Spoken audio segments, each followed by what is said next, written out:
Assalamualaikum, selamat pagi kepada anda semua penonton Malaysia hari ini. Hari ini hari Jumaat, edisi 5 Mac 2021 bersamaan dengan 21 Rejab 1442 Hijrah. Kita ada berbaki 39 hari lagi menjelang bulan Ramadan. Kan Anim kan?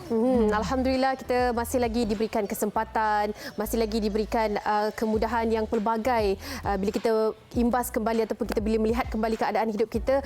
Mungkin hari ini adalah hari yang patut kita rasa bersyukur. Bukanlah kata hari Jumaat ni rasa penuh syukur, hari Jumaat lah penuh keinginan untuk bersedekah dan sebagainya, tapi hari Jumaat merupakan hari yang cukup mulia. Jadi apa kata kalau sama-sama kita melakukan tanggungjawab masing-masing, tidak kiralah berlainan agama atau sebagainya, menghargai setiap hari kita ni, pastinya ia akan memberikan impak yang berbeza dalam kehidupan kita, insya-Allah. Jadi hari ini pastinya kita akan berkongsi pelbagai informasi terkini dan juga perkembangan ilmiah dalam Malaysia hari ini, terutama sekali tentang baru-baru ini berlakunya satu kejadian yang tidak orang kata kita melihat perkara ini sebagai dalam banyak aspek. Kan keluar dari agama ini ataupun isu murtad ini adalah satu isu yang cukup besar dan sensitif, melibatkan ramai reaksi dan juga ramai yang melakukan perkara-perkara. Bila terjadinya kejadian ini, ramai yang akan keluarkan pendapat masing-masing. Betul, dan sehingga menjadikan agama itu sebagai satu gurauan pun ada. Betul, sebaiknya apabila perkara sebegini terjadi, kita perlu serahkan segalanya kepada pihak berkuasa untuk menentukan apa yang sebaiknya ataupun tidak. Dan kita hanya, ialah jika perkara tersebut berlaku di sekeliling kita dengan orang yang berhampiran dengan kita, mungkin sedikit nasihat boleh diberikan kepada mereka, ataupun kalau kita tidak mengenali mereka secara peribadi, eloklah kiranya kan kalau kita tidak mengeluarkan apa-apa kenyataan yang mungkin boleh menyinggung perasaan ataupun sensitiviti setengah pihak, kerana ini melibatkan soal akidah dan juga agama. Jadi saya kira ini sesuatu yang sangat sensitif untuk dibicarakan jika kita tidak mempunyai ilmu yang secukupnya untuk membicarakan mengenai perkara ini.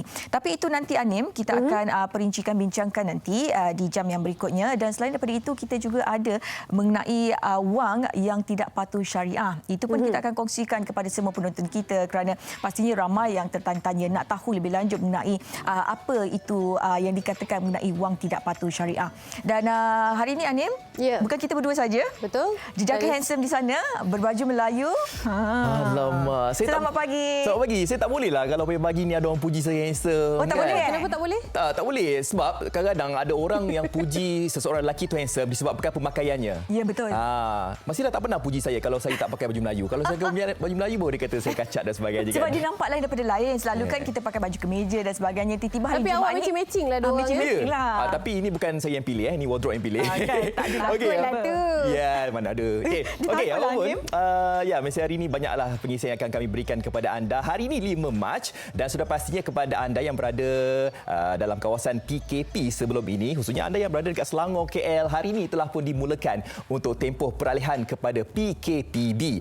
Jadi kepada anda semua yang mungkin sebelum ini agak risau, gusar disebabkan mungkin tidak sempat untuk nak pergi makan ke, nak beli barang dan sebagainya, hari ini untuk tempoh pengoperasian mereka telah pun dilanjutkan daripada pukul 6 pagi sehingga 12.30 malam. Jadi banyaklah sektor-sektor yang kembali dibuka dan esok pun difahamkan juga adalah beberapa majlis perkahwinan yang telah pun disusun atur bersempena dengan PKPB ini. Tetapi apa yang kita boleh harapkan dekat sini, anda kena mematuhi SOP yang telah pun digariskan, yang telah pun ditetapkan. Hari ini juga hari Jumaat. Nampak saya pakai baju Melayu ni dan saya pasti anda lelaki-lelaki yang sedang menyaksikan Malaysia hari ini pun dah tak sabar lagi. Sebentar lagi kita akan menunaikan solat Jumaat. Kalau sebelum ini tempoh PKP, berkemungkinan hadnya untuk kemasukan nak pergi solat Jumaat agak terhad. Tetapi dalam tempoh PKPB ini dah bolehlah nak pergi menunaikan solat Jumaat. Tetapi ingin ingatkan sekali lagi, anda semua kalau nak pergi ke solat Jumaat tu, SOP tu harus dijaga. Pakai pelitup muka, anda kena ambil esman dekat rumah dan bawa sejadah sendiri. Ingat dia, hari ini anda boleh menunaikan solat Jumaat. Betul. Dan kita harapkan kan dengan kelonggaran yang diberikan oleh kerajaan ini, tidak kita ambil mudah, tidak kita ambil kesempatan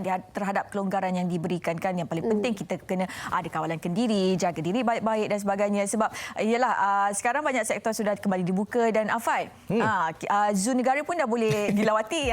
Jadi kalau ada anak-anak kecil kan nak bawa, apa kena zoo negara dengan saya? Awak ada anak kecil lah. Ada anak kecil. Mungkin keadaan sekarang ni bagi saya lah tidak begitu sesuai lah untuk kita bawa anak-anak kecil keluar. Tapi bergantung kepada situasi dan sebagainya. Cuma kita mungkin boleh melahirkan keadaan keadaan yang kondusif ataupun buat zoo mini di rumah dan sebagainya. InsyaAllah mana tahu kan kreativiti masing-masing. Itu antara perkongsiannya pada hari ini. Pelbagai yang kita akan sentuh insyaAllah akan dalami, akan perhalusi untuk kita kongsikan bersama dengan anda penonton Malaysia hari ini. Jadi jangan lupa untuk ikuti kami bukan sahaja di TV3, boleh juga ikuti kami di FB Live MHI TV3. Selain daripada itu, mungkin perkembangan terkini berkaitan dengan MHI sendiri boleh ikuti kami di Instagram MHI TV3. Okey, seterusnya saya akan kongsikan bersama dengan anda tentang statistik COVID-19. Seperti biasa, hari-hari kita ingin ingatkan kepada anda beribu-ribu lagi kes yang masih lagi mencatatkan angka iaitu 2063 kes baharu positif COVID-19 yang berlaku untuk harian setakat semalam dan kes sembuh mencatatkan 2,922 kes. Kematian baharu 5 kematian baharu menjadikan jumlah keseluruhan kematian 1,153 dan perhatikan kepada jumlah kes keseluruhan lebih daripada 300,000 sekarang ini 307,943 kes menjadikan jumlah kes aktif 23,161 kes. Anda perhatikan nombor ini bila kita melihat walaupun hari-hari kita melihat kepada nombor ini semakin lama semakin membimbangkan ataupun tidak, tetapi bagaimana kita harus mengambil iktibar daripada keadaan ini. Rindu rasanya untuk tidak berkongsikan nombor dan tidak berkongsikan tentang kematian, tentang kes COVID-19 ini. Tapi inilah yang realitinya kita perlu lalui. Kes kematian baru ini latar belakang apabila anda saksikan kes ataupun kesihatan, keadaan kesihatan, masalah kronik dan sebagainya menyumbang kepada faktor dan latar belakang 5 kematian yang dicatatkan. Ini adalah taburan kes. Kalau kita saksikan, Selangor masih lagi mendahului dengan 630 kes yang berlaku di Selangor. Kemudian diikuti dengan Johor dan Sarawak juga mencatatkan ratusan kes. Dan juga selain daripada itu, kita saksikan Pulau Pinang. Dan selain daripada itu, beberapa kes yang berlaku di negeri-negeri lain yang mencatatkan hanya 2 angka dan 1 angka. Kita harapkan agar ini dapat dijadikan sebagai satu sedikit kecaknaan lah kan untuk kita masih lagi kekalkan kawalan kendiri, masih lagi jaga SOP dan sebagainya. Kita tidak bosan untuk ingatkan anda semua di mana sahaja anda berada, tolong jaga SOP. Ingatkan diri sendiri juga sebenarnya sebab semakin lama semakin kita dah imun dengan keadaan ini sebenarnya. Kita dah hidup dengan COVID ni lebih daripada setahun lebih. Kita dah rasa macam bolehlah, lebih kuranglah kan. Jadi ingatkan diri sendiri juga sebenarnya untuk sentiasa kekal berada dalam kawalan kendiri dan juga SOP. Betul. Okey. Dan kita perlu jadi rakyat yang bertanggungjawab. Jangan jadi individu yang orang kata berpotensi untuk menyebarkan virus COVID-19. Dan sekarang kan sejak vaksin sudah ada, jangan lupa untuk mendaftar untuk mendapatkan suntikan vaksin. Dan seterusnya Anim, kita baik, dan Fazli ada perkongsian seterusnya berkaitan dengan kita tahu kemalangan yang baru-baru ini berlaku di SUKE di Lebuh Raya yang pastinya menjadikan satu isu juga kerana pemandu lori itu sendiri telah pun terlibat dalam penyalahgunaan dadah. Jadi Fazli ada perkongsiannya. Silakan Fazli. Okey, baik, terima kasih Anim. Dan berita yang Anim sebutkan tadi turut dimuatkan di dalam akhbar berita harian pula New Straits Times pada hari ini. Terus saja di muka surat 9 ya butirannya. Saya bacakan untuk anda semua. Driver behind SUKA flyover incident hike on drugs ya. Dan man remanded for 4 days starting yesterday after testing positive for methamphetamine. Betul lah apa yang dikatakan di mana pemandu trailer yang merempuh perancah SUKE telah pun diremand 4 hari dan apabila telah pun ditahan dan juga laporan air kencingnya telah pun diterima di mana pemandu trailer tersebut didapati positif dadah jenis methamphetamine. City Traffic Investigation and Enforcement Chief Assistant Commissioner Zulkifli Yahya said the 40 years old suspect test positive for drugs after a urine test at the Dangwangi District Police Headquarters. Itulah dia yang mana saya sebutkan tadi. Dan pemandu trailer tersebut telah pun diremand selama 4 hari dan bermula hari ini sehingga 7 Mac 2021. Okey, itu dia berkaitan dengan insiden yang berlaku di Lebuh Raya Bertingkat Sungai Besi Ulu Kelang ataupun SUKE. Tetapi apa yang dilaporkan di dada-dada akhbar di mana terdapat beberapa kesukaran lah yang dialami daripada Jabatan Bomba dan Penyelamat Malaysia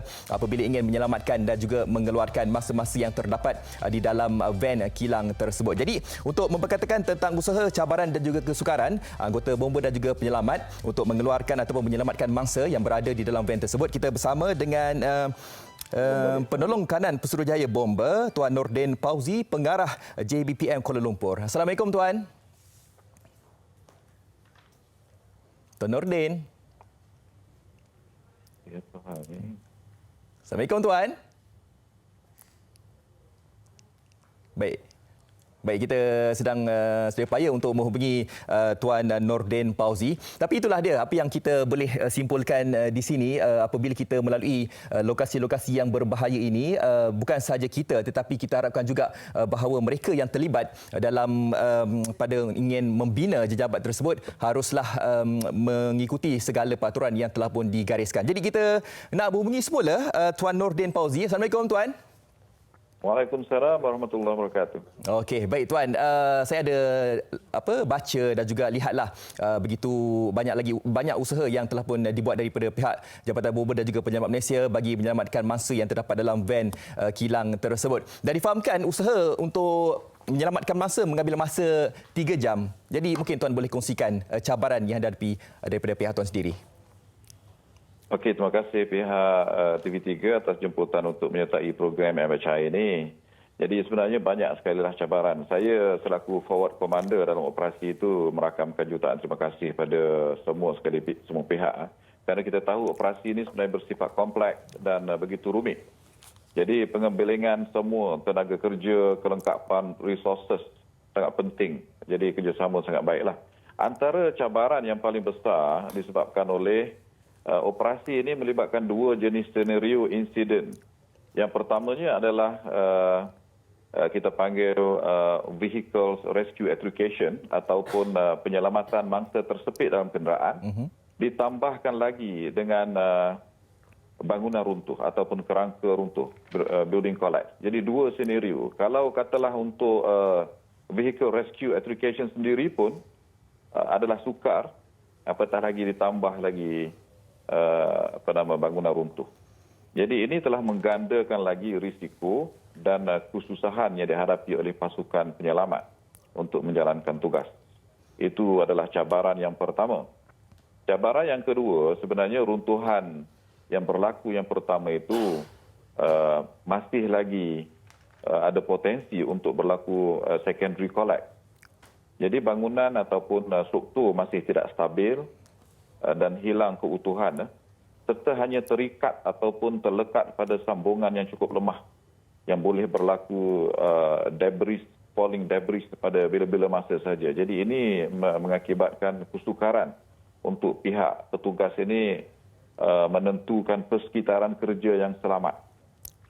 Jadi sebab itu kita mengambil masa yang cukup lama untuk memastikan kestabilan struktur dan juga memasang support dan shoring system bagi memastikan setiap struktur yang ada itu stabil untuk kita masuk dan membuat pemotongan bahagian badan kenderaan ataupun kerangka untuk mengeluarkan mangsa.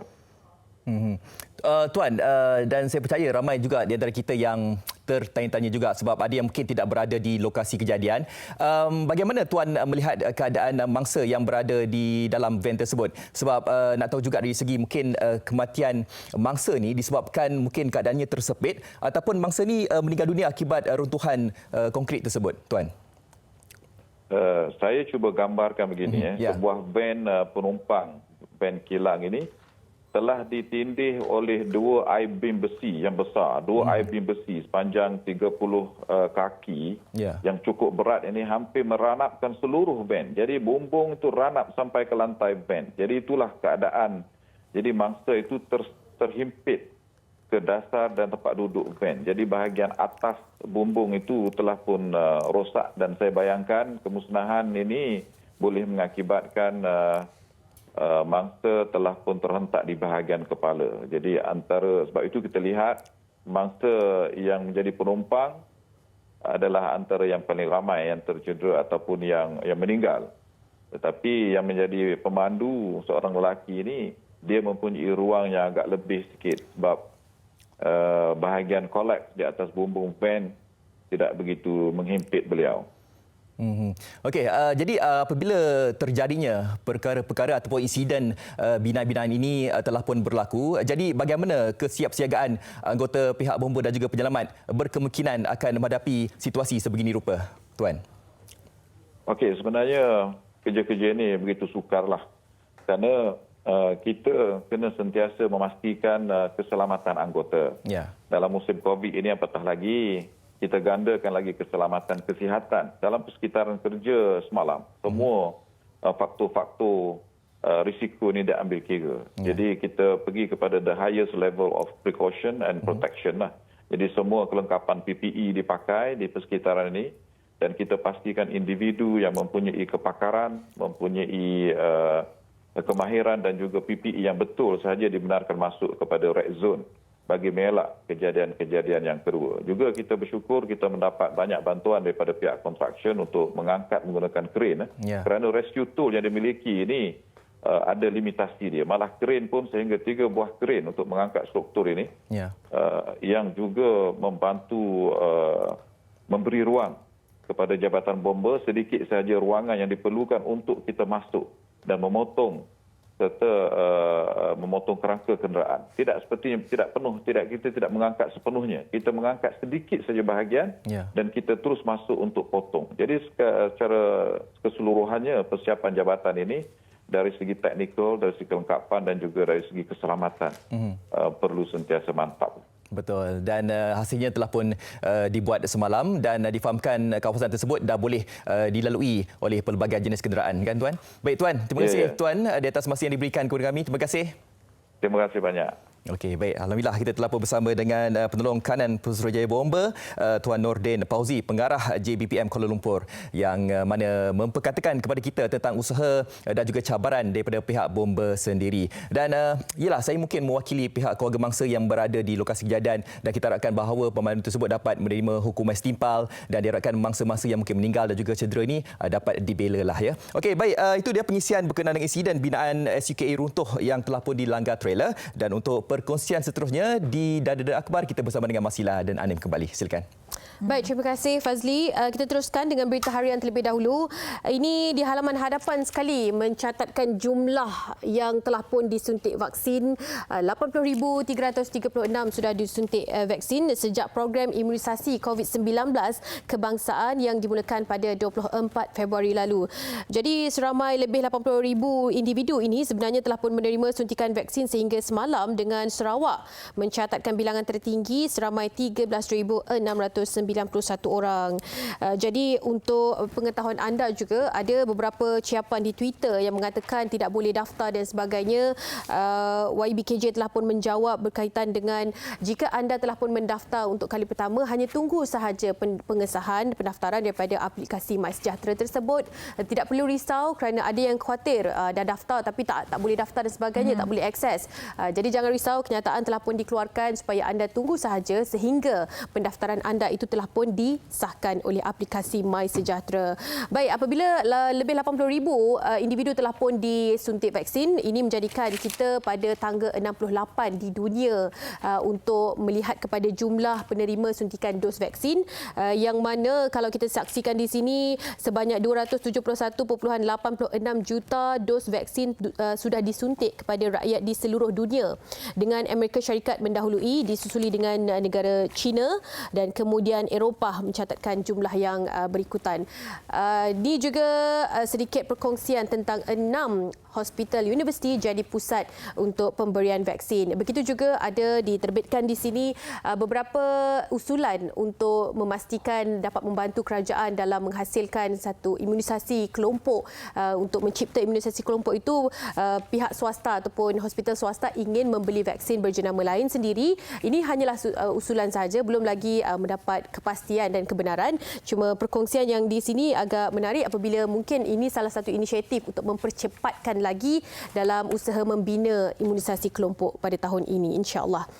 Okey, itu berkaitan dengan program imunisasi COVID-19 kebangsaan. Silakan Marsila. Okey, seterusnya di hadian Metro, ini mengenai rompen yang kembali rekod IPU tidak sihat. Perinciannya ada di halaman 22 di mana di sini katanya rompen di Pahang kembali mencatatkan bacaan indeks pencemaran udara IPU IPU tidak sihat semalam dan IPU tidak sihat direkodkan di Rompin adalah 145 pada jam 11 pagi berbanding sederhana iaitu 90 kemarin, dan bacaan itu menunjukkan peningkatan jam 6 pagi iaitu 106 pada paras tidak sihat. Dan kita dimaklumkan bahawa Pahang, Selangor dan juga Johor telah diisytiharkan sebagai kawasan larangan pembakaran terbuka dan semua pihak dilarang untuk melakukan pembakaran terbuka ataupun membiarkan tanah ataupun premis kepunyaan mereka dimasuki atau dicerobohi sehingga menyebabkan pembakaran terbuka untuk tujuan tertentu atau dengan tidak sengaja. Itu mengenai catatan ataupun bacaan mengenai IPU yang tidak sihat, dan kita nak bersama dengan Fazli selepas ini yang akan bercakap. Ialah ala-ala kita dah bercakapkan mengenai catatan IPU tidak sihat ni. Nanti Fazli akan perincikan mengenai kes yang berlaku iaitu kebakaran hutan simpan di Kuala Langat, Selangor. Tapi sebelum itu saya nak pesan kepada anda untuk mengetahui pelbagai berita-berita menarik, jangan lupa dapatkan Harian Metro, dan mungkin kita boleh terus bersama Fazli untuk perkembangan kebakaran hutan simpan di Kuala Langat.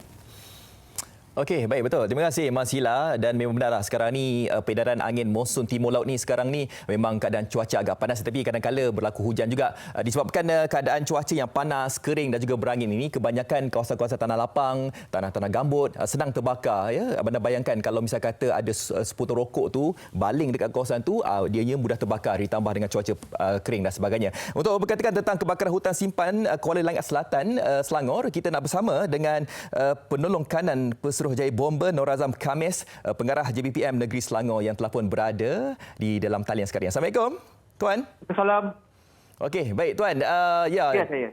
Kebakaran difahamkan seluas 40 hektar dan telah pun beberapa hari kebakaran itu telah pun berlaku dan difahamkan masih lagi terdapat kebakaran. Jadi mungkin Tuan boleh kongsikan update terkini keadaan kebakaran di sana, Tuan. Okey, terima kasih Fazli. Okey, status terkini di mana hari ini hari ke-6 kita beroperasi bersama dengan beberapa agensi. So, untuk perkembangan terkini kita telah berjaya memadam lebih kurang 60% daripada keluasan kebakaran pada hari semalam lah, hari ke-5. Pada petang semalam kita telah berjaya memadam lebih kurang 60% daripada 100 ekar yang dilaporkan terbakar. Dan pada masa yang sama juga kita telah menerima beberapa aduan berkaitan dengan beberapa tempat yang telah dibakar semula oleh para petani. Dan untuk makluman, kita semalam telah berjaya menahan dan kita menyerahkan seorang petani yang membakar di kompartmen 38. Dan sekarang dalam tindakan pihak polis di daerah Sepang. Dan untuk makluman, operasi pemadaman diteruskan pada hari ini dengan dibantu oleh unit udara bomber, di mana kita pada hari ini akan menggunakan helikopter untuk memadam menggunakan kaedah waterbombing di tempat-tempat spot yang kita kenal pasti akan berlakunya kemerebakan. Dan untuk setakat petang semalam, kita telah berjaya sepenuhnya memadam di kompartmen 12 dan juga 15. So, baki yang terkini dalam operasi pemadaman adalah di kompartmen 17, 18, 20 dan juga di kompartmen 38. Dan pada petang semalam juga kita telah menerima satu lagi laporan berkaitan dengan kebakaran hutan di Kuala Langat Utara yang dilaporkan seluas 6 ekar di kawasan di Kuala Langat Utara. Dan kita telah pagi ini menghantar satu pasukan ramai 15 anggota untuk melakukan pemadaman di Kuala Langat Utara berserta dengan 100 anggota di Kuala Langat Selatan. Tuan, untuk hari yang ke-6 ini, adakah pihak Jabatan Bomber dan juga Penyelamat Malaysia, khususnya untuk di negeri Selangor, masih lagi menerima bantuan daripada angkatan ataupun agensi penguasaan maritim Malaysia? Sebab difahamkan sebelum ini pihak APMM telah pun menyediakan kepada kita tentang pengeboman air menggunakan pesawat Bombardier CL-415. Bagaimana hubungan yang dijalinkan antara agensi ini, Tuan? Okey, kita pada 2 dan 3 hari bulan. Untuk makluman, kita telah menggunakan dengan kerjasama dengan agensi penguasa maritim Malaysia menggunakan pesawat Bombardier pada 2 dan 3 hari bulan untuk melakukan waterbombing. Dan waterbombing telah dilakukan sebanyak 258,000 liter air pada 2 hari tersebut. Dan kita telah berjaya memadam beberapa kawasan daripada terus merebak. Dan pada semalam dan hari ini dan seterusnya kita akan pula menggunakan unit udara bomber, iaitu menggunakan heli untuk operasi pemadaman, di mana skop pemadaman kita adalah lebih kecil. Kita menumpukan khusus di spot-spot tertentu, di mana pada peringkat awal daripada APMM tu dia menghalang kemerebakan, dan kita telah berjaya menghalang kemerebakan menggunakan pesawat Bombardier. Dan hari semalam dan hari ini dan kita 2 hari seterusnya hingga operasi pemadaman selesai, kita akan menggunakan helikopter bomber untuk membuat pemadaman di spot-spot kecil, di mana dia direct terus kepada punca api. Itu kaedah yang kita gunakan sekarang beserta dengan 100 anggota kita yang melakukan pemadaman direct attack hinggalah operasi pemadaman selesai. Dan berdasarkan kepada keadaan dan situasi sekarang ni, kita jangka kita akan cuba memadamkan dalam masa 7 hari daripada sekarang ni lah, sebab kita telah berjaya menyekat kemerebakan api dan kemungkinan kita akan berjaya memadam dalam masa 7 hari. InsyaAllah dalam masa seminggu kan, sebab sekarang ni dah 60%, jadi kita memerlukan 40% saja untuk kita mendapatkan 100% pemadaman api di kawasan berkenaan. Baik Tuan, terima kasih Tuan di atas masa yang diberikan. Jadi kita nak ucapkan tahniah Syabas dan selamat bekerjalah diharapkan kepada pihak-pihak Tuan dan juga anak buah Tuan di sana. Baik, terima kasih Tuan. Okey. Terima kasih. Sama-sama. Penolong kanan Pesuruhjaya Bomber Nur Azam Khamis, Pengarah JBPM Negeri Selangor. Jadi di kesempatan ini saya nak bagi tahulah, sebab tadi Tuan Nur Azam pun dah bagi tahu pihak polis pun telah menangkap beberapa individu yang cuba untuk membakar kawasan tersebut. Sekarang ini keadaan cuaca panas, jadi kita kalau boleh tu kurangkanlah aktiviti pembakaran terbuka. Sebab apa? Sebab kita takut bukan saja kawasan tersebut terbakar, tapi ianya juga menjejaskan indeks pencemaran udara bukan saja di kawasan Kuala Langat, malahan boleh menjangkau ke serata Malaysia. Baik, kita nak berehat seketika. Sekebelakang nanti kita nak kongsikan tentang hari yang Jumaat kan. Jadi ada pengisi agama yang akan kami berikan kepada anda semua. Jadi anda terus kekal bersama kami di MHI.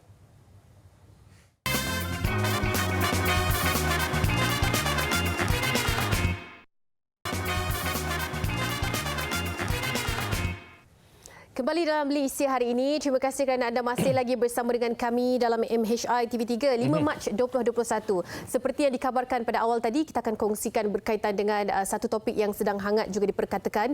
Lebih kepada bagaimana kita nak menjaga akidah kita sebagai orang Islam dan bagaimana kita nak membentuk sosio budaya yang selamat lah orang katakan, ataupun kita tidak menimbulkan pelbagai spekulasi yang tidak-tidak berikutan dengan keadaan ini kerana ianya cukup sensitif. Kita nak berbual ataupun berbicara mengenai hal ini juga perlulah memilih perkataan yang sesuai dan perlulah berasa sedikit sensitif kerana ini melibatkan agama dan melibatkan pelbagai pihak. Kita tidak mahu menuding jari. Sebelum itu kan kita nak kongsikan kepada anda, bukan menuding jari, ini bukanlah satu objektifnya, tetapi kita nak berkongsi kepada anda apakah keluar dari agama Islam ini sebenarnya satu jenayah dari sudut Islam, jenayah akidah. Jadi terus saja kita akan berkongsi. Ya, kita dah bersama dengan Ustaz Dr. Kamilin Jamilin, salah seorang pendakwah yang akan bercakap berkenaan dengan keluar Islam satu jenayah akidah. Assalamualaikum Ustaz. Waalaikumsalam warahmatullahi wabarakatuh. Ya, baik Ustaz. Sebenarnya pengisian di Malaysia hari ini memang amat bergunalah. Sebab apa? Sebab kita lihat sekarang ini, zaman-zaman sekarang ni, kebanyakan daripada kita ni macam mengambil mudah tentang perkara-perkara perkataan murtad ini sendiri. Sebab ada yang macam mempermainkan, ada yang macam mempersendakan. Seolah-olah mereka ni macam tidak takut tentang perkataan murtad ini. Bagi pahaman definisi pihak Ustaz sendiri, bagaimana Ustaz melihat tentang perkara ini Ustaz? Assalamualaikum warahmatullahi wabarakatuh. Apa khabar semua? Alhamdulillah, insya-Allah. Pagi ini satu topik yang sangat penting kalau kita nak bincangkan tentang topik murtad ataupun dalam bahasa Arab kita panggil sebagai riddah. Ini satu sebenarnya dalam Islam satu jenayah yang sangat-sangat besar. Bapa telah berikan kepada kita hidayah, kemudian kita tinggalkan hidayah tersebut. Kalau kata syirik itu adalah dosa yang paling besar, dosa yang sukar untuk Allah ampunkan, riddah ini satu dosa yang lebih besar disebabkan kita sudah mendapat hidayah Allah tetapi kita tinggalkan Allah. Jadi murtadnya adalah satu dosa jenayah besar yang membuatkan pelaku terkeluar daripada agama Islam. Yang mana murtad ni dia boleh berlaku sama ada daripada sudut hati, daripada sudut ucapan kita ataupun daripada sudut amalan. Boleh jadi daripada sudut hati kita boleh murtad, kita boleh terkeluar daripada agama Allah. Kalau kata dalam hati kita ini ada mendustakan Allah, ataupun kita mempercayai di sana ada satu elemen lain, ada Tuhan lain, pencipta lain selain daripada Allah, ataupun dalam hati kita ini ada rasa marah yang tidak redha kepada Allah Azza wa Jalla, benda itu juga boleh membawa ke arah murtad. Begitu juga daripada sudut lisan, daripada sudut ucapan. Kalau kita tidak menjaga lisan kita, sampaikan kita bercakap di atas dasar emosi kita, sampaikan kita memaki hamun Allah Azza wa Jal, sampaikan kita bercakap tentang sesuatu yang tidak layak bagi Allah Azza wa Jal, itu juga boleh menyebabkan pengucapnya murtad. Macam itu juga daripada sudut amalan. Daripada sudut amalan, perlakuan kita kalau nampak macam kita sujud pada berhala ataupun kita menghina musuh, macam-macam lagi perkara yang boleh membawa kita ke arah murtad itu sendiri. Yang ini sangat-sangat besar. Bahkan para ulama pun bagi tahu murtad ni dosa dia, jenayah dia lebih besar daripada sekadar syirik ataupun kufur semata-mata. Tetapi kita dalam masalah kita nak deal dengan orang-orang yang keluar daripada agama ataupun murtad ni, kita tak boleh tergesa-gesa untuk nak menghukum seseorang itu sebagai murtad, sebab di sana mungkin ada keuzuran yang mana kita tak menyebabkan kita nak hukum dia sebagai murtad ataupun kafir. Sebab boleh jadi orang tu jahil, boleh jadi kerana dia memutarbelikkan nafs, boleh jadi juga kerana dia dipaksa, boleh jadi juga kerana dia tersilap. Kalau kata jahil ni, contohnya dia memang tak tahu, dia hidup daripada kecil, dia tidak mendalami agama, kemudian dia terbuat sesuatu yang menyalahi agama yang mana mungkin dia tak merasakan benda itu satu kesalahan pada permulaan. Itu yang ini kita kena berhati-hatilah daripada sudut ni, sebab mungkin di dalam keadaan yang jahil. Yang kedua, kalau kata dia memutarbelikkan nafs, ini ada juga orang tu dia tahu tentang nafs tapi dia tafsirkan ayat-ayat Allah yang di luar daripada apa yang kehendak Allah dan Rasulnya cakapkan, dia halalkan pada apa yang haram, dia haramkan apa yang halal. Yang ini boleh jadi real murtad lah. Kemudian ada juga yang dipaksa.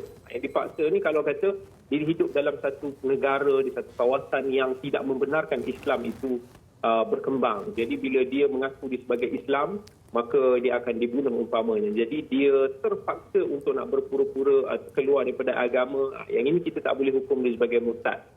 Yang keempat ni orang yang tersilap. Orang yang tersilap. Boleh jadi kita tersilap, kita tak sengaja. Boleh jadi kita tertinggal ataupun sebab kita kurang ilmu kan. Yang ini kita perlu untuk nak kena investigate dulu, kita kena cuba bagi dia sedikit ilmu dulu supaya dia boleh fikir. Dan hukum yang murtad ini sebenarnya bukan di tangan kita sebenarnya untuk nak menghukum seseorang itu sebagai murtad, tetapi dia lebih kepada ini adalah autoriti pihak berkuasa ataupun ulil amri kita. Biarlah mereka yang buat siasatan, biarlah mereka yang cuba untuk nak mendapatkan taubat daripada mereka, dan kemudiannya keputusannya adalah di tangan mereka, di tangan hakim, bukan di tangan kita netizen ni lah. Wallahu alam. Allahu a'lam. Ustaz, bagaimana kita untuk menyumbang kepada perkara ini? Kita sebagai masyarakat Islam, kita ingin memberikan pendekatan yang terbaik. Kita tidak mahu menjauhkan lagi rakan sesama kita, saudara Islam kita dengan agama. Kalau mungkin mereka tersesat, kalau mungkin mereka tidak jumpa jalan yang sebenarnya, bagaimana pendekatan yang terbaik? Kata-kata kita, jari kita untuk berkongsi di media sosial. Sekarang zaman media sosial kan Ustaz, bagaimana pendekatan yang terbaik sekali? Sebab bila berlakunya kes ini, ramai sangat yang memberikan ataupun menjadi hakim dalam media sosial, terutama sekali netizen dan sebagainya. Kita sendirilah ingatkan diri kita. Bagaimana? Apakah mungkin cadangan daripada Ustaz sendiri? Ini memang satu perkara yang sangat dikesali. Sebab kita ni bila kita tengok ada sesuatu kemungkaran berlaku di depan mata kita, kita tak tahu macam mana untuk nak dakwah kepada seseorang itu dengan hikmah, dengan bijaksana. Padahal Allah dalam Quran sendiri dah bagi tahu pada kita, ud'u ila sabili rabbika bil hikmah wal mau'izatil hasanah wajadilhum billati hiya ahsan. Allah kata kita serulah, kita bila nak ajak orang kepada agama Allah, kepada Allah Azza wa Jalla, dekatkan diri dengan Allah Azza wa Jalla, Allah kata serulah mereka dengan penuh bijaksana, hikmah. Hikmah ni, ini very important. Maksudnya bijaksana ni Dia boleh jadi berbeza situasi di antara satu sama lain. Kemudian Allah kata yang kedua, wal mau'izatil hasanah. Kita bagi dia peringatan yang baik. Peringatan yang baik, bukan peringatan yang maki hamonya, yang menjatuhkan seseorang itu. Dan Allah kata wajadil billati hiya ahsan. Dan kalau kita perlu berdiskusi dengan mereka, membantah kemungkaran mereka, kita cuba untuk nak berdiskusi, berbantah dengan sebaik-baiknya yang cara. Billati hiya ahsan, yang terbaik. Jangan kita pergi provok, jangan kita pergi maki hamun, jangan kita pergi hukum sana sini segera-segera. Tapi cara yang baik ini adalah cara yang mungkin berbeza daripada seorang kepada orang lain. Ada orang ni sensitif. Jadi kita tak boleh nak terlalu berkeras dengan dia. Ada orang ni mungkin dalam keadaan yang depression. Mungkin cara kita nak handle orang yang depression ni, cara dia berbeza. Ada orang memang disengaja. Dia memang sengaja nak menghina, dia memang suka tengok orang marah-marah ni semua nak meraih perhatian. So, cara dia mungkin lebih keras. Jadi hikmah itulah yang membezakan antara individu yang bijak ataupun individu yang sekadar untuk nak memuaskan hati diri. Itu yang kita tak maulah berlaku pada netizen kita. Baik, Ustaz, kita nak bercakap lagi berkenaan dengan media sosial. Kalau sebelum ni mungkin kita bercakap berkenaan murtad ni dari segi perbuatan, percakapan. Tapi media sosial ni banyak. Ada yang mungkin niat ingin bergurau, Ustaz. Niat ingin bergurau, tetapi apabila mungkin mereka dah sedar bahawa gurauannya itu mungkin boleh mengakibatkan keluarnya keislaman mereka itu. Dan apabila mereka ini tersedar, bagaimana caranya untuk mereka ini bertaubat? Adakah memang sah agaknya mereka ini dah keluar dari Islam dan memerlukan saksi untuk mengucap dua kalimah syahadah semula? Ataupun bagaimana, Ustaz, apabila mereka dah sedar bahawa mereka ni melakukan kesalahan di media sosial, Ustaz? Bagi orang yang mungkin terucapkan kata-kata yang kufur di media sosial, kemudian dia disebut benda-benda yang seolah-olah macam mengeluarkan diri daripada agama, yang ini sebenarnya adalah tugas pihak berkuasa untuk nak memantau, menyiasat, untuk nak dapatkan penjelasan. Nak tengok situasi orang itu, adakah dia berada di dalam satu penyakit? Sebab sometimes kalau orang itu berada, misalnya dia ada bipolar ataupun dia dalam keadaan yang depression, kemurungan yang teruk, ada kemungkinan dia akan bercakap dan bertindak di luar kawalan. Jadi dalam keadaan ini kita nak pastikan dulu. Kemudian kita bagi di kaunseling, kita dapatkan kesedaran dia dan bagaimana kita tengok dalam keadaan rawatan itu. Ataupun kalau orang itu sengaja, maka itu terletak dalam pilihan dia. Cuma yang nak menghukum sama ada seseorang itu melakukan jenayah, salah ataupun tidak, bukan kita. Tetapi adalah pihak berkuasa agama kita sendiri. Jadi implikasi dia besar. Kalau kita yang menghukum, kemungkinan kita yang akan menjalankan tindakan menghukum. Tetapi pihak berkuasa, dia akan menjalankan mengikut undang-undang. Ini sangat penting supaya tidak akan berlaku kekecohan ataupun mudarat yang lebih besar lagi. Baik, Ustaz, untuk kita sebagai Islam yang inginkan akidah dan juga level fahaman kita terhadap agama ini berada pada tahap yang sepatutnya, supaya apapun sekali yang datang, cabaran, dugaan pada masa akan datang ataupun segala ideologi untuk keluar daripada agama ini dapat ditentang kerana kita ada perisai tersendiri.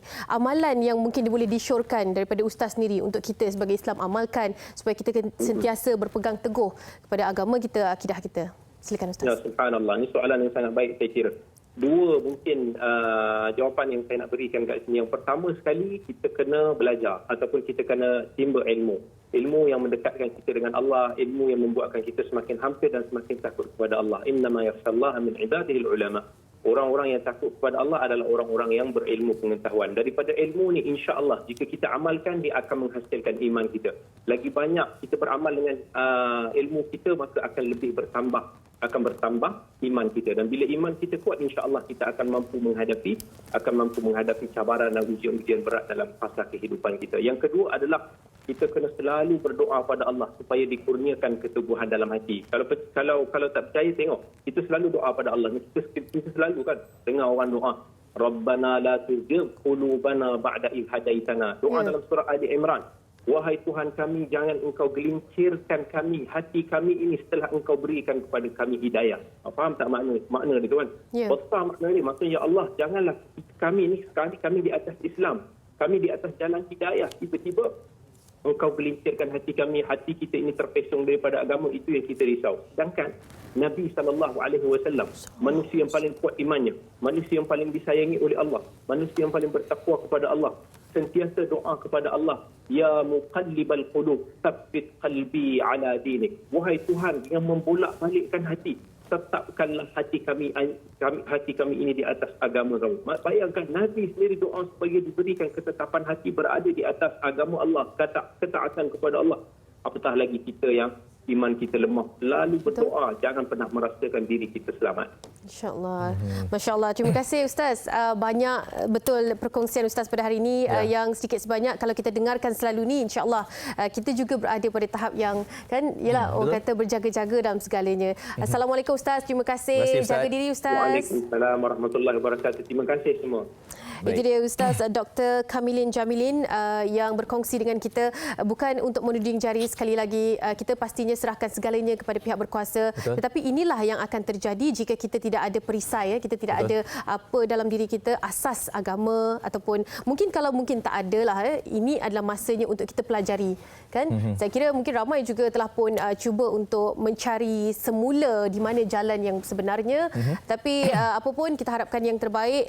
Cuba untuk jadi netizen yang tidak menghakimi keadaan ini. Betul. Kita sebagai umat Nabi Muhammad SAW harus kekal istiqamah lah untuk kita nak mempersiapkan akidah kita dengan memenuhi segala tuntutan Allah SWT. Baik, kita nak berhenti berehat. Sekali nanti kita nak bercakap berkenaan dengan sukan bola sepak, khususnya perlawanan bola sepak yang mengorbitkan antaranya pasukan JDT dan juga pasukan Kedah. Ya. Awak tak boleh rehat lagi. Awak kena sama-sama berbincang dengan saya bagaimana Piala Sumbangsih ataupun Piala Sultan Haji Ahmad Shah yang akan berlangsung pada malam ini jam 9 malam. Menyaksikan perlawanan Johor Darul Takzim menentang pasukan Kedah. Bagaimana, adakah Harimau Selatan yang akan mengekalkan kejuaraan 4 kali berturut-turut, ataupun mungkin Lang Merah menunjukkan aksi tersendiri untuk mencipta kemenangan ataupun lunas dendam yang dapat diraih selepas kalah pada tahun 2018 dan juga 2020 dengan pasukan JDT. Kita akan saksikan perlawanan itu pada malam ini. Walaupun keadaan yang berbeza, vibe yang berbeza, situasi yang berbeza, tidak ada penonton yang dapat sama-sama berada di stadium memberi sokongan. Orang kata pemain ke-12 itu tidak dapat disaksikan dan tidak dapat disertai dengan kemeriahan dan sebagainya untuk perlawanan yang pertama. Tetapi pastinya 3 mata yang begitu menjadi motivasi kepada pasukan JDT ataupun Kedah. Tengok siapa yang menang malam ini akan memberikan permulaan yang baik untuk meneruskan Liga Super Malaysia 2021. Betul. Pelbagai tangkapan telah pun dibuat oleh rata-rata peminat bola sepak JDT dan juga pasukan Kedah. Dan seperti mana yang Anim katakan tadi, Lang Merah datang dari jauh, datang ke Johor sebenarnya untuk memburu 3 mata dan sekaligus untuk merampas kembalilah Piala Sumbangsih daripada pihak JDT. Jadi kita nak dengarkan dulu penyokong daripada kedua-dua pasukan ini. Kita nak mulakan dulu dengan pasukan JDT. Ini adalah salah satu daripada beramai kelab penyokong, tapi ini daripada Boys of Street yang kita tahu cukup cukup bos di stadium Lakin sebelum ini. Kini mereka akan berada di stadium Ibrahim, kan? Jadi ayo kita sama-sama kita saksikan.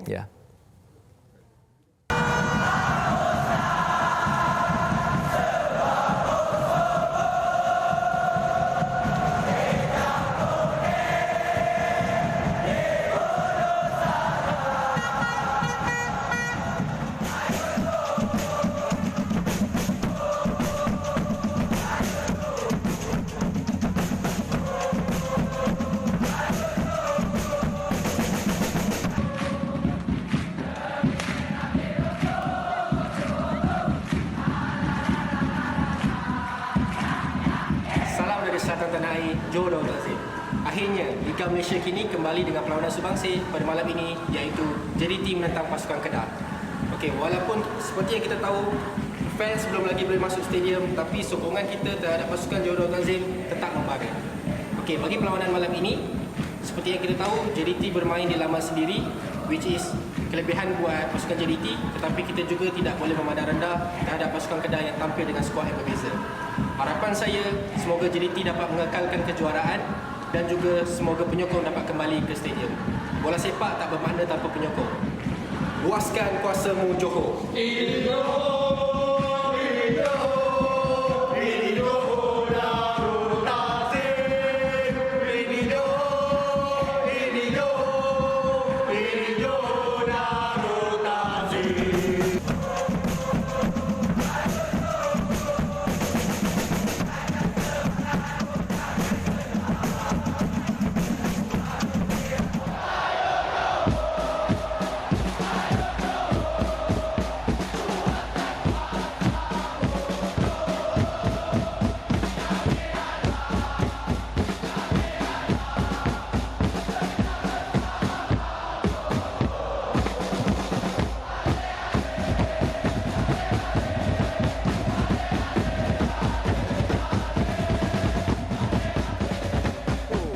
Ya, luaskan kuasamu Johor. Nasib baik kita duduk Johor. Jadi malam ini kemenangan akan berpihak kepada siapa kita tidak tahu. Pastinya ia akan menyaksikan perlawanan yang berbeza pada sebelum ini. Berikutan dengan kalau anda saksikan berita harian juga ada kemungkinan kesebelasan utama yang telah pun diturunkan. Dicatatkan di sini bagaimana agaknya penyusunan ataupun strategi maupun taktikal daripada Benjamin Mora, Ketua Jurulatih JDT yang akan menentang pasukan Kedah yang diketuai Ketua Jurulatihnya Aidil Syarid. Yes, Aidil Syarid. Bagaimana? Okey, dan kalau sebelum ini tahun lepas JDT menang 1-0 daripada gol daripada pemain import iaitu Marcio Dos Santos, dan kita nak lihatlah untuk tahun ini siapakah yang bakal untuk menjadikan gol. Okey, kalau tadi kita dah lihat penyokong JDT, jadi rasa macam tak seronoklah kan. Betul. Perlawanan akan berlangsung di Stadium Sultan Ibrahim Johor pada malam ini jam 9 malam. Tapi kita nak saksikan juga bagaimana semangat penyokong Kedah yang pastinya tidak putus memberikan sokongan walaupun tidak boleh berada di stadium. Saksikan.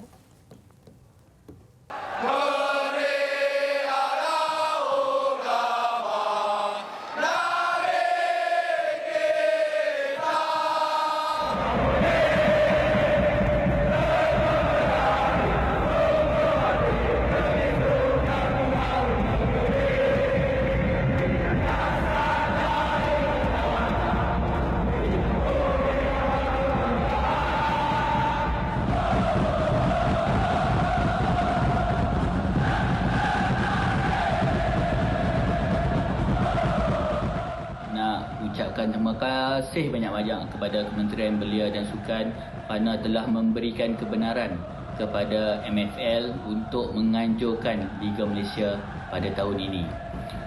Selaku penyokong, kami memang sangat berharap supaya penonton dapat kembali ke stadium memberikan sokongan yang padu kepada pasukan masing-masing. Kita nampak persiapan pada tahun ini daripada Liga Super dan juga pasukan daripada Liga Perdana rancak dilakukan.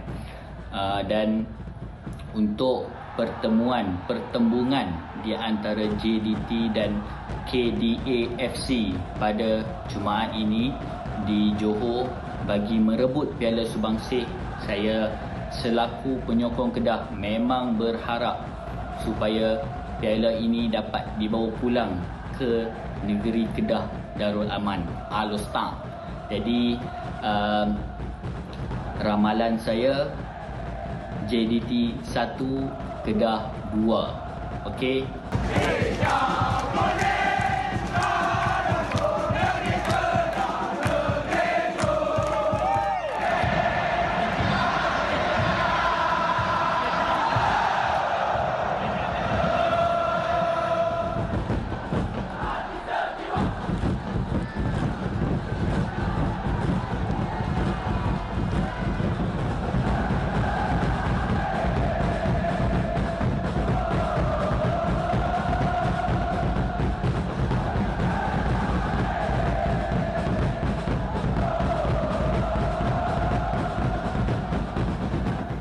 Itu dia semangat Lang Kedah. Saksikan perlawanan pada malam ini, Piala Sumbangsih, perlawanan pertama untuk permulaan Liga Super Malaysia 2021. JDT menentang Kedah FC. Saya Jam 9 malam. Kemunculan Copot nanti. Comeback. Ya, comeback kan. Yes. Rahim comeback di JDT. Okey, kita nak rehat seketika. Kembali selepas ini kita akan berbicara mengenai harta tidak patuh syariah bersama dengan Marsilah Hassan dan tetamu. Selepas ini di Malaysia Hari ini.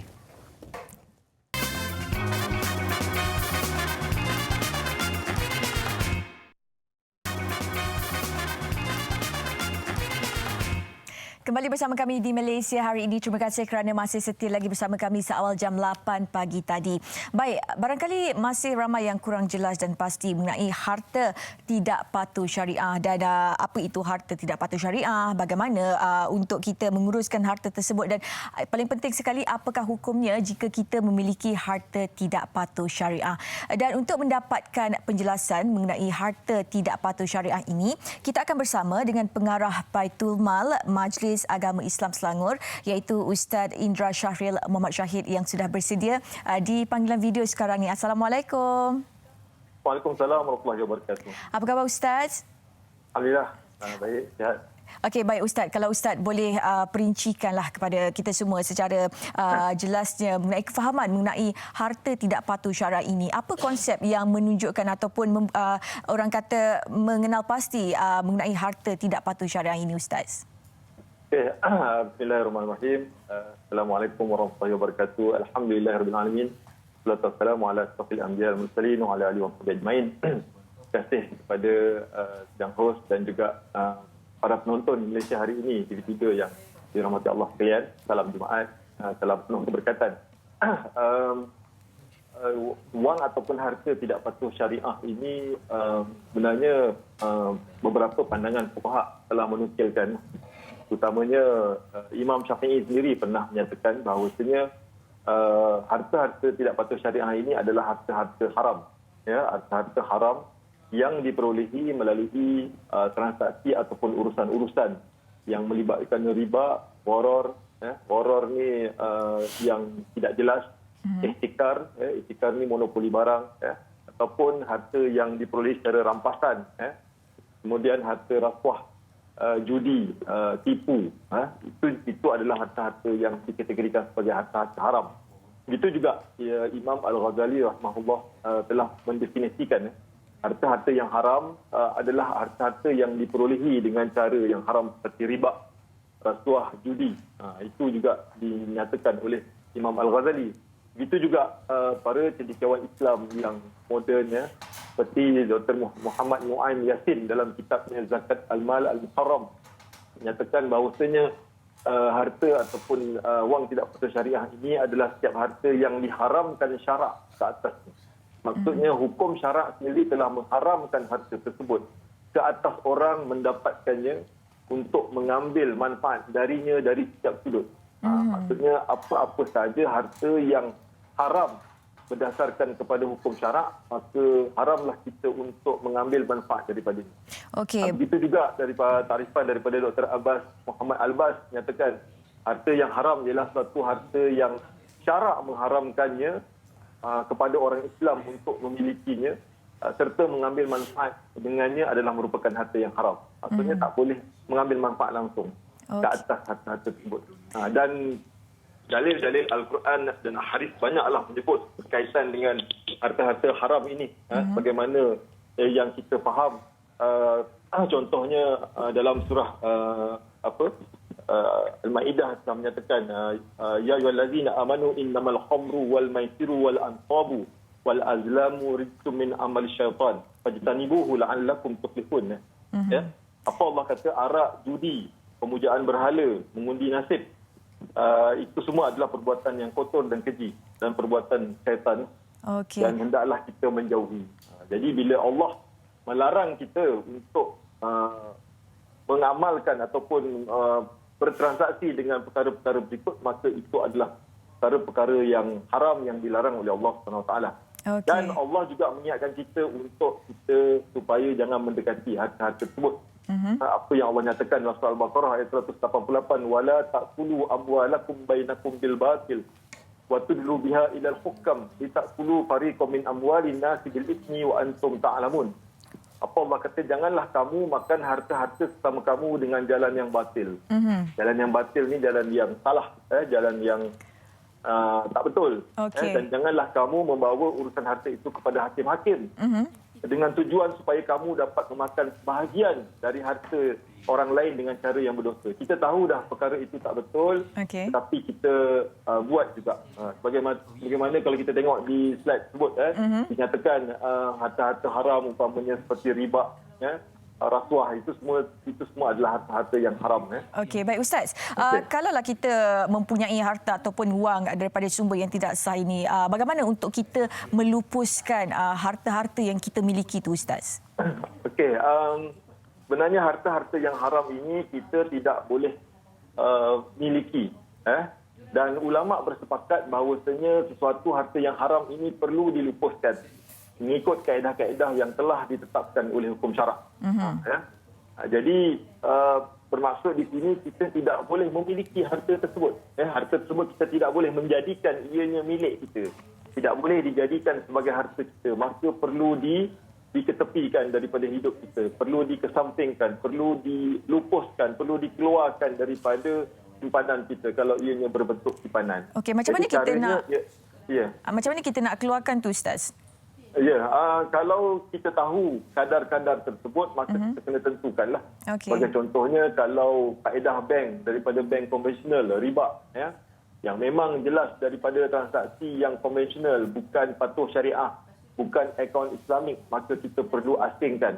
Kita perlu asingkan, kita perlu semak berapa kadar yang terhasil daripada simpanan kita untuk kita lupuskan, ketepikan duit tersebut. Sebagai contoh, kalau simpanan kita mungkin 1,000, mungkin daripada 1,000 itu mungkin dalam akaun semasa atau akaun simpanan menghasilkan kaedah-kaedah tertentu yang jumlahnya mungkin mungkin tak banyak, mungkin dalam RM5, RM10 ianya terhasil, tetapi itu adalah perkara yang kita tidak boleh ambil atau kita campurkan dengan harta kita yang lain. Jadi kita kena ketepikan duit-duit tersebutlah, ataupun kita terima harta-harta lainlah, bukan riba, contohnya seperti rasuah.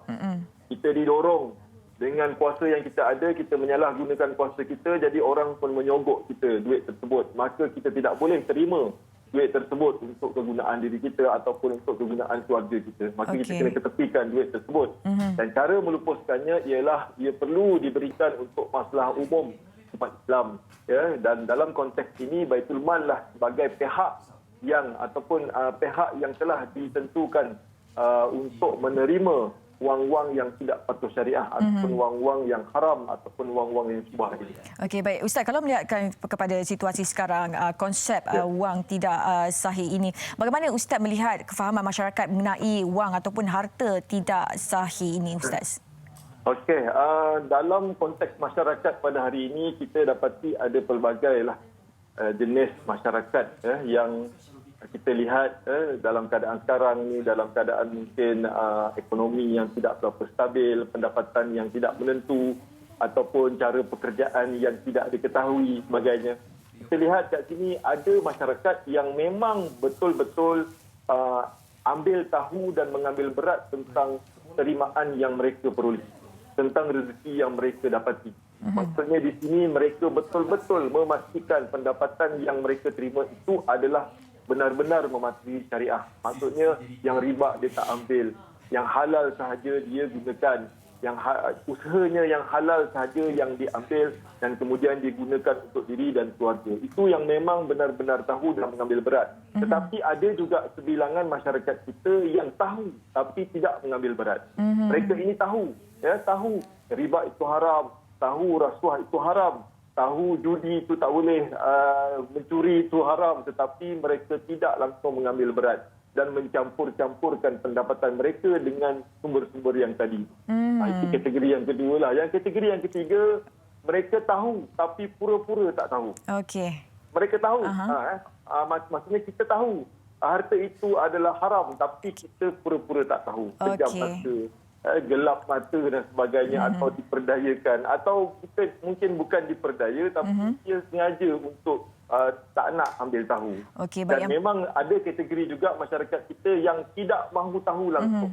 Tak kiralah apa sahaja pekerjaan yang dibuat, asalkan memberi pulangan, asalkan memberi hasil dan pendapatan, maka dia jadikan itu sebagai sumber rezeki dia. Dan itu juga berlaku dalam masyarakat kita pada hari ini. Mereka tidak mahu tahu langsung sumber mereka ni halal ke haram ke, janji orang kata apa, janji memberi pulangan berlipat kali ganda, maka dia jadikan itu sebagai sumber pendapatan mereka. Dan ada juga kategori yang masyarakat ini benar-benar tak tahulah.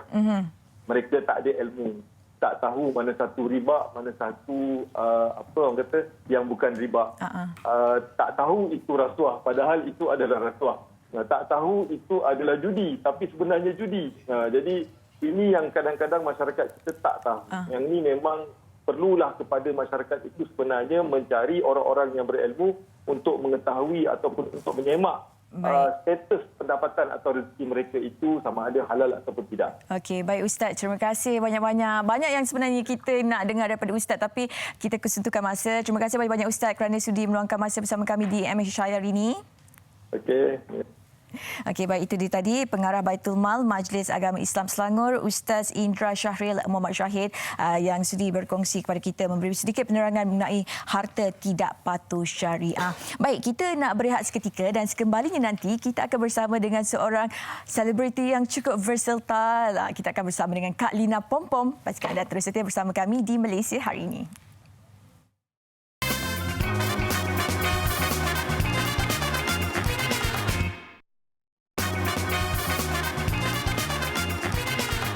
Dusta Cinta, pertaruhan terbaru Ellie Mazlin ataupun lebih senang dikenali sebagai Kak Lina Pompom. Tadi anda dapat saksikan gambaran kecil, Kak Lina dah pun bersedia. Assalamualaikum Kak Lina. Waalaikumsalam. Ya, itu dia. Ya, Selamat pagi. Bermerah jambu. Maaflah, hari ni kena apa dia? Blackpink. Blackpink. Alamak, takutlah kita nak sebut. Patutlah sekarang dah belajar bahasa Korea. Tak sesuai lah dengan raut Kak Lina yang persis Korea. Confident Kak Lina betul lah, daripada jauh memang ada lah. Okey, Ellie Mazlin, bagaimana sebab yalah, saya pasti ini adalah bukan kata benda yang baru lah kan. Kalau kita tengok sebelum-sebelum ni Ellie Mazlin dengan lagu baladanya memang sangat sinonim dengan suara Ellie Mazlin sendiri. Cuma sekarang ini lepas Ellie Mazlin dah masuk dalam industri semula dengan satu watak yang berbeza, dengan Kak Lina Pompom itu dikenali, tiba-tiba kembali dengan balada, itu satu mengejutkan ya. Macam mana mungkin bagaimana perkongsiannya? Silakan. Okey, sebenarnya kan ialah orang dah biasa tengok Kak Lina huha-huha dekat dalam TV kan, macam-macam karakter Kak Lina bawa. Betul. Tiba-tiba Kak Lina keluar pula dengan lagu balada. Ya. Jadi ramai yang cakap Kak Lina, kita orang tak boleh nak terima tapi kita cuba terima. Sebab dah biasa nampak Kak Lina huhara, tiba-tiba dia macam serius sangat kan. Lagi satu Kak Lina pun happy sebab Kak Lina kumpul ramai sangat peminat baru yang di mana selama ni diorang tak tahu Kak Lina merupakan penyanyi sebelum ni. Jadi bila Kak Lina keluarkan dengan lagu baru ni kan, Kak Lina penyanyi. Jadi khususnya peminat-peminat yang baru, yang muda-muda itu kan. Jadi tak apa, walau macam mana pun Kak Lina happy sebab Kak Lina dah ada ramai peminat baru sekarang ni. Ada. Kita pun tak ada ni. Yelah, siapa-siapa yang minat K-pop sekarang dah akan minat Ellie Mazlin. Itulah sebab tadi dekat lagu tu kan Kak Lina nyanyikan ada bahasa Korea lagi. Kak Lina memang boleh bahasa Korea ke apa Kak Lina? Okey, sebenarnya disebabkan Kak Lina memang betul-betul peminat apa sahaja daripada Korea. Jadi Kak Lina cakap dengan live record lah, kita orang ada sedikit perbincangan dengan live record.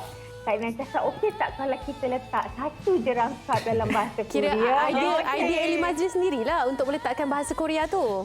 Macam Kak Lina cakap tadi lah, sesuai dengan persis wajah Korea. jadi sesuai dah. Cuba nak dengar lah. Okay, lirik tadi kita dengar video klip kan. Sekarang ni Ellie Mazlin cuba nyanyi sikit yang rangkap Korea tu. Kita nak tengok. Okey.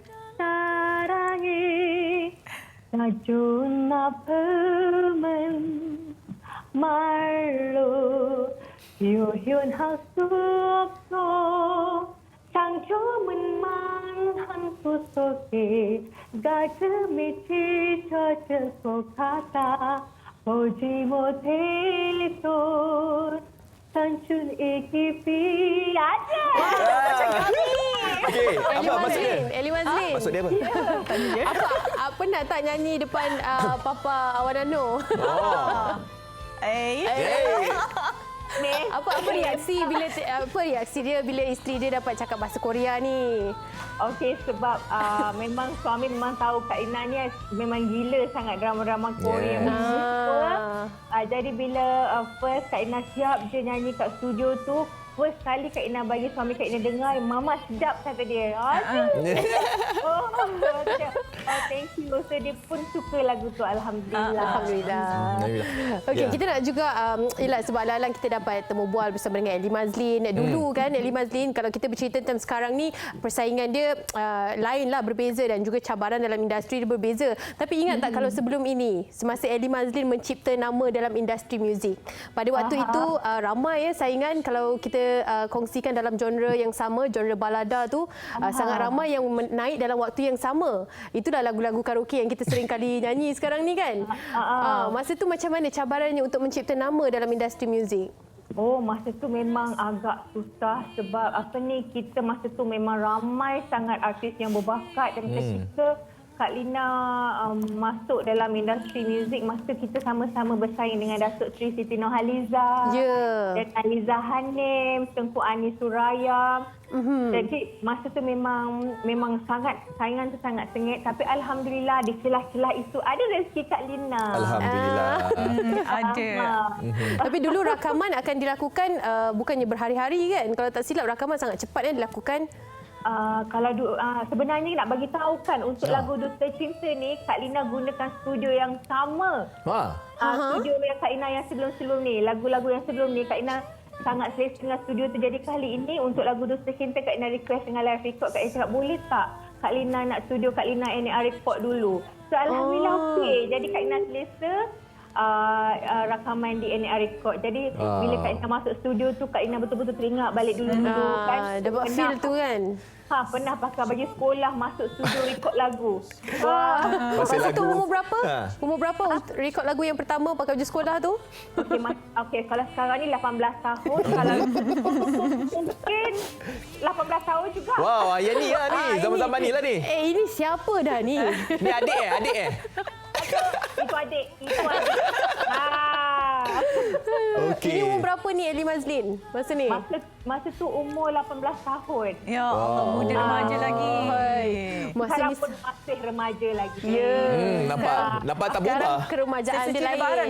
Ya, Korea kan? Sekarang nampak lagi Korea lah sekarang berbanding dengan gambar tadi tu. Okey, Elly. Elly Mazlin start dengan tadi kita dah lihat tadi dia punya gambar album, kulit album menyanyi. Lepas tu berlakon, lepas tu semualah. Tapi saya nak tahulah bagaimana detik-detik Elly Mazlin boleh jadi pelawak ni. Macam mana detik tu? Sebab masa sebelum ni ya nyanyi macam serius kan. Tapi macam mana? Mesti ada insiden-insiden yang boleh menyebabkan kita ni boleh mengenal pasti ataupun kenal Elly Mazlin ni jadi pelawak sekarang ni. Apa insiden tu? Kak Lina pun sebenarnya tak sangka tau. Kak Lina serius apa yang berlaku sekarang ni. Kak Lina tak sangka sampai orang gelarkan dia Kak Lina ni pelawak. Sebenarnya macam ni, insiden dia masa Kak Lina syuting untuk drama TV3 Slot Samarinda, tajuk dia Teratai Kemboja. So dalam cerita tu Kak Lina punya watak antagonis, dia sangat jahat, lepas tu dan dia akhirnya dia akan jadi gila. Jadi Kak Lina fikir apa yang buat lain, sebab selalunya macam Kak Lina suka buat something yang different. Supaya orang nampak berbeza sikit. Kak Lina tak nak benda tu kalau jahat-jahat sampai sudah. So Kak Lina fikir apa nak buat okey, supaya tak nak penonton geram sangat dengan Kak Lina masukkan elemen yang dia jahat tapi dia comel, dia kelakar, orang suka nak tengok. Jadi Kak Lina cuba combinekan benda tu semua dan alhamdulillah jadi. Diorang kata nak marah Elly Mazlin pun tak boleh tak sebab jadi. dia sangat kelakar. Dia jahat yang kelakar. Part tu Kak Lina dapat watak-watak yang macam kelakar-kelakar. Komedi lah. Sampailah sekarang. Sebenarnya Elly Mazlin ni orangnya macam mana? Memang suka melawak ke? Tapi dia memang kelakar. Macam sangat ni. Sebenarnya saya wanita yang lemah. Kak Lina memang Kak Lina suka musik. Kalau kat rumah Kak Lina suka musik, Kak Lina suka ketawa, Kak Lina suka hidupan yang macam tu di mana tak perlu kita nak stres sangat kan? Yalah betul. Jadi Kak Lina amalkan kehidupan di mana bangun je celik je biji mata Kak Lina akan senyum, sampai je location Kak Lina akan senyum. Kak Lina tak pernah orang kata walaupun penat pergi location muka masam tak. Sebab pada Kak Lina semuanya daripada diri kita. Betul. Kalau daripada awal kita happy sampai kesudah kita akan happy walaupun penat. Jadi Kak Lina memang suka amalkan sentiasa happy. Alhamdulillah. Jadi alhamdulillah. Jadi kalau nak tahu perangai Kak Lina macam tu sebenarnya. Kak Lina suka happy-happy, senyum, ketawa, macam tu. Sebab tu nampak muda sentiasa happy je. Elly Mazlin, tak tahulah, saya tak pastikan kalian berdua menyaksikan drama Spark You ke tidak? Oh, ada. Ada. Saya sekolah lagi. Spark You tu adalah satu drama yang kita balik mana-manalah balik mengaji ataupun balik sekolah, kita akan tunggu untuk menyaksikan. Ini dia sedutan drama Spark You. Tunjuk kan? Macam mana nak kongsikan masa tu memang berlakon dengan rakan-rakan seangkatan ya? Yes, dalam cerita tu boleh dikatakan majoriti semua pelakon wanita.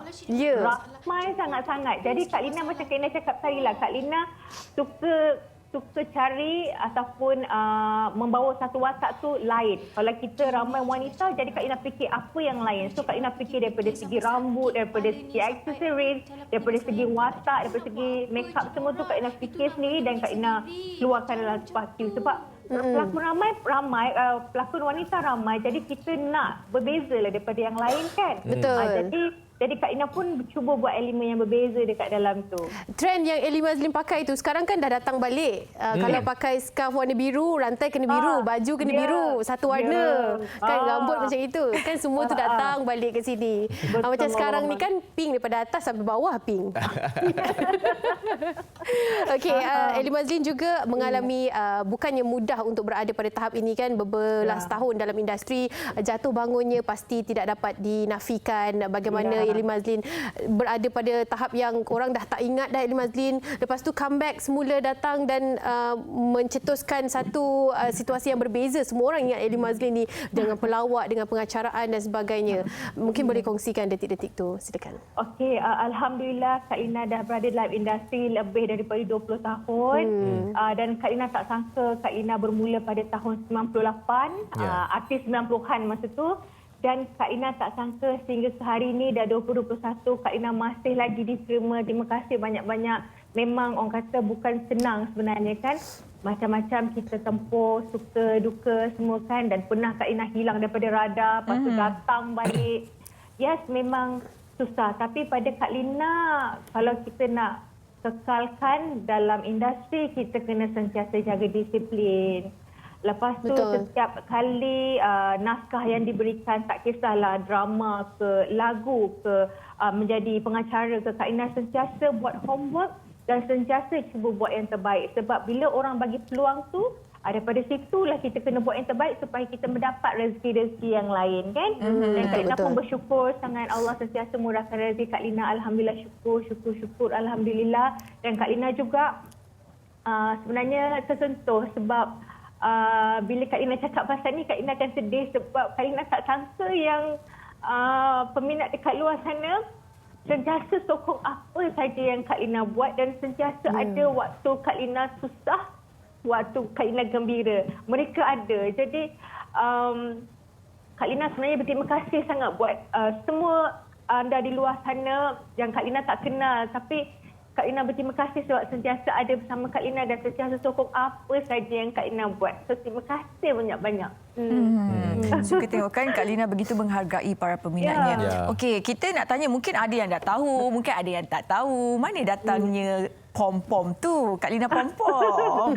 Okey. Sebenarnya nama Kak Lina kan Sharifah Aida Mazlina. So masa Kak Lina masuk satu pertandingan dekat TV swasta ni, Kak Lina bawa fan-fan yang Kak Lina kenal, yang mereka tahu nama Kak Lina adalah Kak Lina dan diorang pun panggil Kak Lina, Kak Lina. Jadi Kak Lina sebenarnya Kak Lina pom meletup.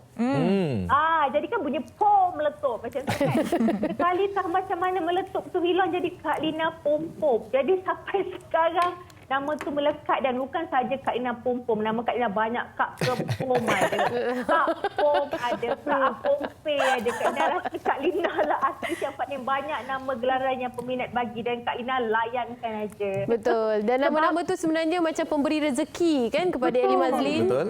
Ya, dan Kak Lina pun alhamdulillah, dan Kak Lina pun menganggap yang fan Kak Lina ni bukan fan. Kak Lina anggap mereka macam kawan. Kadang-kadang Kak Lina boleh gurau dengan diorang waktu komen di IG kan, Kak Lina boleh gurau dengan diorang. Itu Kak Lina diorang selalu cakap lah, Kak Lina tak pernah kalah, jadi jangan kalah. Memang aku takkan kalah dek. Jadi kita suka diorang layan. Lepas Kak Lina letak, kan Kak Lina punya caption kan kadang-kadang pelik-pelik lah, nama khatulistiwa semua keluar. Kak Lina cakap lawan balik. Lepas tu ada orang lawan balik. Kali ni Kak Lina kalah. Jadi benda-benda macam tu Kak Lina rasa macam kawan. Macam tu kan. Kak Lina pun suka berkawan. Jadi dan Kak Lina cakap sama apa yang Kak Lina cakapkan tadi lah. Kak Lina anggap fan Kak Lina tu adalah kawan Kak Lina. Jadi daripada situlah Kak Lina rasa macam kehidupan Kak Lina happy sebab Kak Lina rasa ramainya kawan. Yes. Betul lah. Okey, ending. Apa dia? Masuk. Mana boleh? Mana boleh nak keluar dari MHI tak ada. Masuk. Masuk. Silakan. Pak Dara. Lagi satu yang Pak Dara tu pun Kak Lina tak sangka jadi fenomena macam tu sekali kan. Wow, masa tu Kak Lina asalnya macam Kak Lina cakap lah, Kak Lina kan suka melayan peminat Kak Lina. Jadi Kak Lina ada satu scene tu di Kampung People 2. Kak Lina nyanyi lagu tu buat suara Makcik Marhaban. Kan suara Makcik Marhaban kan dia high pitch macam tu kan. So Kak Lina pun nyanyilah Empat Dara tu. Sikit je sebenarnya, jadi dengan Kak Lina boleh tak nyanyi lagu Empat Dara tu sebab sikit sangat tak cukup. Jadi Kak Lina pun layan saja. Kak Lina pun layan dan tak sangka benda jadi fenomena. Jadi viral macam tu kan. Okey. Makcik-makcik kampung pun nyanyi lagu Empat Dara juga sekarang ni tau. Ellie Mazlin, terima kasih banyak-banyak. Kita sentiasa doakan rezeki dipermudahkan dan segalanya lah yang baik-baik sahaja untuk Ellie Mazlin dan keluarga ya. Terima kasih bersama dengan kami di MHI. All the best. Selamat berjaya. Terima kasih kepada Masila, pada Anem, kepada Fazli. Terima kasih banyak-banyak kepada tim Malaysia hari ini. Thank you sebab sudi temu ramah Kak Lina kan. Okey. All the best untuk korang semua. Okey, insyaAllah. Assalamualaikum. Kami masuk. Okey. Itu dia. Ellie Mazlin, satu nama yang tak perlu lagi diperkenalkan kan ceritanya dan sebagainya. InsyaAllah.